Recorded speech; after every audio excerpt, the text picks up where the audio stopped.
Card.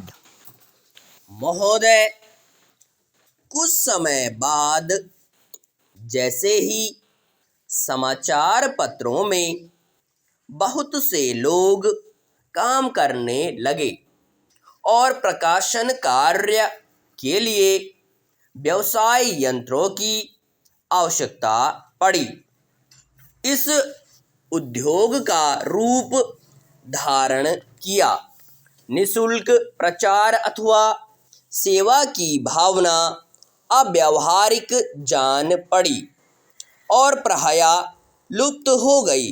समाचार पत्र उद्योग का यह विकास संभवतः स्वाभाविक है और आधुनिक विचारधारा के अनुरूप है।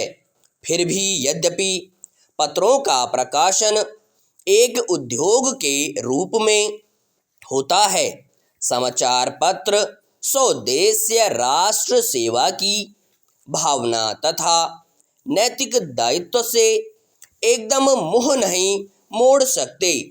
यह भी स्वीकार करना होगा कि इस उद्योग की यथोचित उन्नति के लिए यह आवश्यक है कि दूसरे उद्योगों की भांति यह भी उन सभी साधनों से संपन्न हो जो अन्य उद्योगों ने या तो प्राप्त कर लिए हैं या वे उनकी प्राप्ति के लिए प्रयत्नशील हैं। इसलिए यह सभी के हित में है कि समाचार पत्र उद्योग उन्नत हो और इसका आधार अधिक से अधिक ठोस हो। इधर कुछ वर्षों से हमारे देश में समाचार पत्रों में जागृति की लहर आई है।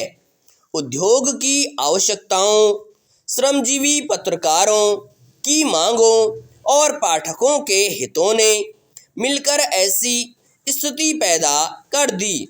समाचार पत्रों की दशा पर पुनर्विचार करना आवश्यक हो गया। समाचार पत्र आयोग की नियुक्ति, आयोग की सिफारिशों का प्रकाशन और उन सिफारिशों पर सरकार का निर्णय, ये सभी उक्त समस्या को सुलझाने के सम्मिलित प्रयत्न हैं।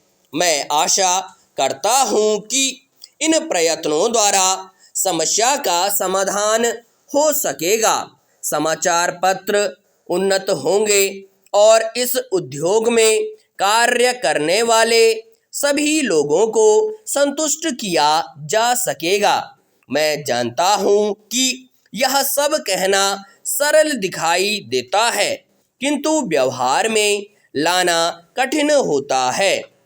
परंतु मुझे सुशिक्षित श्रोताओं से यह कहने की आवश्यकता नहीं कि मानवीय गतिविधि के सभी क्षेत्रों में, चाहे वह राजनीति, उद्योग अथवा प्रशासन का क्षेत्र हो, विभिन्न हितों और विचारों में सहयोग की भावना से राष्ट्र तथा समाज के हितों को सामने रखकर सामंजस्य स्थापित करने का प्रयास आवश्यक है। मैं इतना निराशावादी नहीं कि मैं यह समझूं कि वे लोग जिनके सुझाव बड़ी बड़ी समस्याओं को सुलझाने में सहायक होते हैं, निजी समस्याओं का निपटारा करने में असफल रहेंगे। हाल में भारतीय संसद ने इस संबंध में जो अधिनियम पास किए हैं, उनका उद्देश्य समाचार पत्रों की समस्याओं को सुलझाना है। यह कहना अनावश्यक होता कि कोई भी अधिनियम, चाहे वह किसी भी क्षेत्र में सुधार के लिए लागू किया जाए, प्रभावपूर्ण रूप से तभी कार्यान्वित हो सकता है जब सभी संबद्ध दल उसे सहयोग की भावना से कार्य रूप दें। इन मामलों में अधिनियम के शब्दों का इतना महत्व नहीं जितना उनके पीछे निहित भावना का होता है। क्या आपकी संस्था से यह अनुरोध कर सकता हूँ कि इस मामले में आप समाचार पत्रों को मार्ग दिखाएं। मार्ग